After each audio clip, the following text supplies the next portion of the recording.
আমরাই করেছি, এটা আমরাই করব এবং ভবিষ্যতে আমরাই বাংলাদেশকে একেবারে উন্নয়নের চরমে নিয়ে যাব।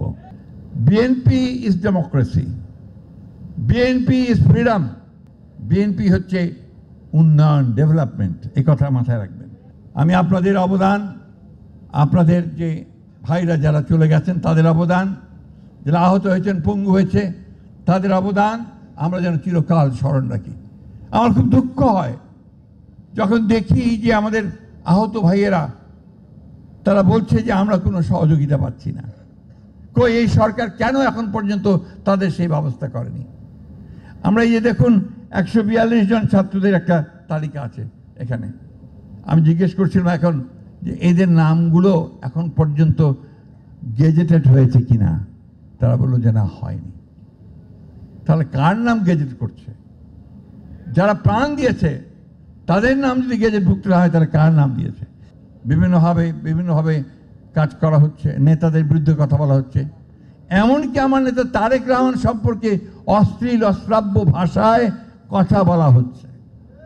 এটা কেন করা হচ্ছে? ভয় পেয়ে। তারা ভয় পেয়েছে যে তারেক রহমান তো জাতীয় নেতা হিসেবে ও অলরেডি প্রতিষ্ঠিত হয়ে গেছেন, সুতরাং তিনি যদি ফিরে আসেন তাহলে তারা যাবে কোথায়? আমি এটুকু আশ্বাস দিতে পারি তাদেরকে যে তারা সঠিক জায়গায় থাকবেন। প্রিয় বন্ধুগণ, এই কথাগুলো আমাদের মাথায় রাখতে হবে। আমাদের সংগ্রাম শেষ হয়ে যায়নি। আমাদের যে শত্রু চতুর্দিকে, আমাদের শত্রু মানে কি? গণতন্ত্রের শত্রু, বিএনপির শত্রু না, মনে রাখবেন। BNP is democracy, BNP is freedom, BNP হচ্ছে উন্নয়ন, ডেভেলপমেন্ট। এই কথা মাথায় রাখবেন। আমরাই করেছি, এটা আমরাই করব এবং ভবিষ্যতে আমরাই বাংলাদেশকে একেবারে উন্নয়নের চরমে নিয়ে যাব। আপনারা নেবেন, ইয়াং জেনারেশন। আমরা হয়তো থাকবো না, কিন্তু আমরা দেখবো যে আপনারাই সেখানে নিয়ে গেছেন। আজকে ওই জন্যে এদের কোনো পাতা ফাঁদে আমরা পা দেব না।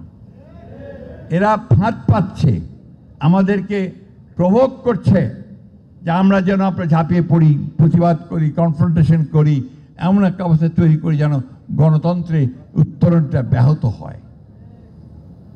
এটাতে আমরা পা দেব না। আমরা অত্যন্ত ধৈর্যের সঙ্গে, সহনশীলতার সঙ্গে, শান্তির সঙ্গে আমরা আমাদের নেতার যে নির্দেশিত পথ, আমাদের নেত্রীর নির্দেশিত পথ, সেই পথ ধরে আমরা গণতন্ত্রের দিকে এগিয়ে যাব। গোলমালটা শুরু হয়েছে কোথায়? গোলমালটা শুরু হয়েছে যেই আপনার ফেব্রুয়ারিতে নির্বাচনের কথা ঠিক হলো লন্ডনে বসে আমাদের চেয়ারম্যান তারেক রহমান সাহেব, অ্যাক্টিং চেয়ারম্যান তারেক রহমান সাহেব এবং চিফ অ্যাডভাইজারের মধ্যে বৈঠকের মধ্যে, তারপর থেকেই গোলমালটা শুরু হয়েছে। অর্থাৎ নির্বাচন হতে দেওয়া যাবে না।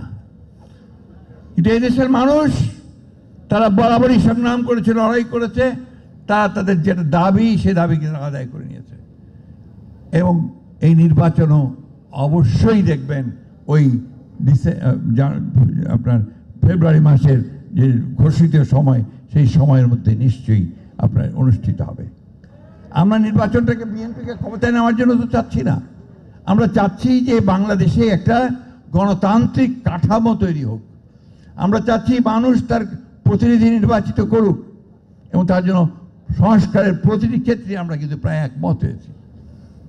আজকে সেই জন্যই বলতে চাই আপনাদেরকে যে আপনারা ধৈর্য হারাবেন না, কখনোই উত্তেজিত হবেন না, প্রভোক্ত হবেন না, প্রভোক্ত হয়ে কখনো কোনো পাতা ফাঁদে পা দেবেন না। একটা কথা বলেই আমি শেষ করব। আমার একটা বদ অভ্যাস আছে, আমি কবিতার লাইন টেন বলি দু একটা সবসময়।